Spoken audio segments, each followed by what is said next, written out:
कंगाल पाकिस्तान से मदद क्यों मांग रहे ट्रंप। रूस यूक्रेन युद्ध पर ट्रंप जेलेस्की की मुलाकात। इटली में बैठकर हमास को कर रहे थे फंडिंग। बांग्लादेश लौटते ही तारिक रहमान की भावुक पोस्ट। क्या रैपर बालेंद्र शाही बनेंगे नेपाल के पीएम।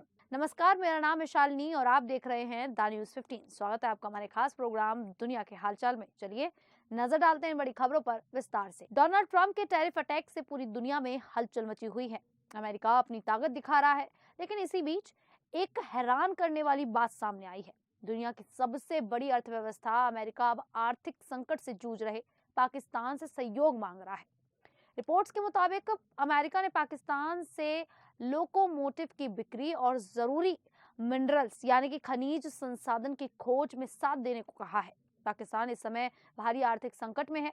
IMF और दूसरे देशों से मदद लेने के बावजूद उसकी हालत नहीं सुधर पाई है। इसके बावजूद अमेरिका उससे सहयोग चाहता है। द एक्सप्रेस ट्रिब्यून की रिपोर्ट के अनुसार ये बातचीत अक्टूबर में IMF की वार्षिक बैठक के दौरान हुई थी, जो पाकिस्तान के वित्त मंत्री मोहम्मद औरंगजेब वाशिंगटन गए थे। इस दौरान अमेरिकी अधिकारियों ने पाकिस्तान से अमेरिकी लोकोमोटिव खरीदने और खनिज क्षेत्र में साझेदारी की बात रखी। अमेरिका खासतौर पर पाकिस्तान के बलूचिस्तान में मौजूद रेको दिक खदान में दिलचस्पी दिखा रहा है। यहाँ सोने और तांबे का बहुत बड़ा भंडार है, जिसकी कीमत करीब $2 ट्रिलियन आंकी गई है। अमेरिकी कांग्रेस ने जरूरी मिनरल्स में निवेश के लिए $135 अरब का फंड भी बनाया है। अमेरिका का मानना है कि ये मिनरल्स भविष्य की टेक्नोलॉजी और आर्टिफिशियल इंटेलिजेंस के लिए बेहद जरूरी है।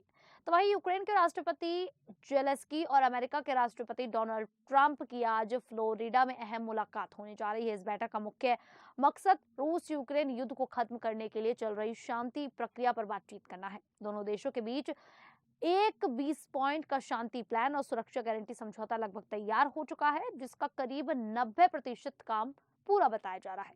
जेलेस्की ने कहा है कि अमेरिका ने यूक्रेन को 15 साल की सुरक्षा गारंटी का प्रस्ताव दिया है, जिसे आगे बढ़ाया जा सकता है, लेकिन यूक्रेन चाहता है कि ये समझौता और लंबी अवधि का हो, ताकि भविष्य में रूस से होने वाले किसी भी हमले से देश सुरक्षित रह सके। ट्रंप ने साफ कहा है कि किसी भी शांति समझौते को उनकी मंजूरी जरूरी होगी। बैठक में डोनबास क्षेत्र, जोपोरिजिया परमाणु बिजली संयंत्र और जमीन से जुड़े विवादों पर भी चर्चा होगी। रूस चाहता है कि यूक्रेन डोनबास के कुछ इलाकों से अपनी सेना हटाए, जबकि यूक्रेन मौजूदा सीमाओं पर ही युद्ध रोकने के पक्ष में है। अमेरिका ने बीच का रास्ता निकालने के लिए कुछ इलाकों को फ्री इकोनॉमिक जोन बनाने का सुझाव भी दिया है। अगर जमीन के मुद्दे पर सहमति नहीं बनती तो जेलेस्की इस शांति प्रस्ताव को जनमत संग्रह में रखने को तैयार है, लेकिन इसके लिए रूस का 60 दिन का युद्ध विराम जरूरी होगा। बातचीत के बीच रूस ने हमले जारी रखे हैं, जिससे शांति की राह अब भी मुश्किल बनी हुई है। तो इटली की आतंकवाद निरोधक पुलिस ने इस समय एक बड़ी कार्रवाई करते हुए 3 चैरिटी संगठनों से जुड़े 9 लोगों को गिरफ्तार किया है। इन पर आरोप है कि वे फिलिस्तीनी आतंकी संगठन हमास के लिए गुप्त रूप से फंड इकट्ठा कर रहे थे। जांच एजेंसियों के मुताबिक इन लोगों ने करीब 7 मिलियन यूरो यानी कि लगभग 74 करोड़ रुपए की रकम ऐसे संगठनों को भेजी जो गाजा, फिलिस्तीनी इलाकों या इजराइल में हमास से जुड़े हुए हैं। अभियोजकों ने बताया कि गिरफ्तार लोगों में मोहम्मद हन्नून भी शामिल है, जो इटली में फिलिस्तीनी एसोसिएशन का अध्यक्ष है। जांच में उसे इटली में हमास नेटवर्क का प्रमुख बताया गया है। यूरोपीय संघ पहले से ही हमास को एक आतंकवादी संगठन घोषित कर चुका है।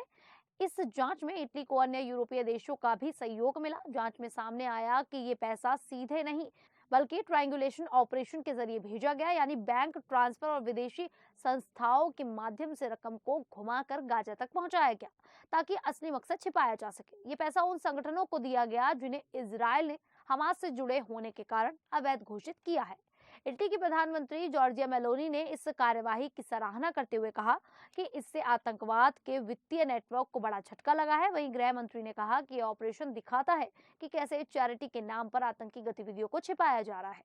तो वहीं BNP के कार्यवाहक अध्यक्ष तारिक रहमान ने 17 साल बाद बांग्लादेश लौटने के बाद सोशल मीडिया पर एक भावुक संदेश साझा किया है। इस पोस्ट में उन्होंने देशवासियों द्वारा मिले जबरदस्त और प्यार भरे स्वागत के लिए धन्यवाद कहा। उन्होंने बताया कि ढाका की सड़कों पर उमड़ा जनसैलाब, लोगों के चेहरे और लाखों दुआएं ऐसे पल हैं जिन्हें वे जीवन भर नहीं भूल पाएंगे। तारिक रहमान ने कहा कि इतने सालों बाद मातृभूमि पर लौटना उनके लिए बहुत भावनात्मक अनुभव रहा।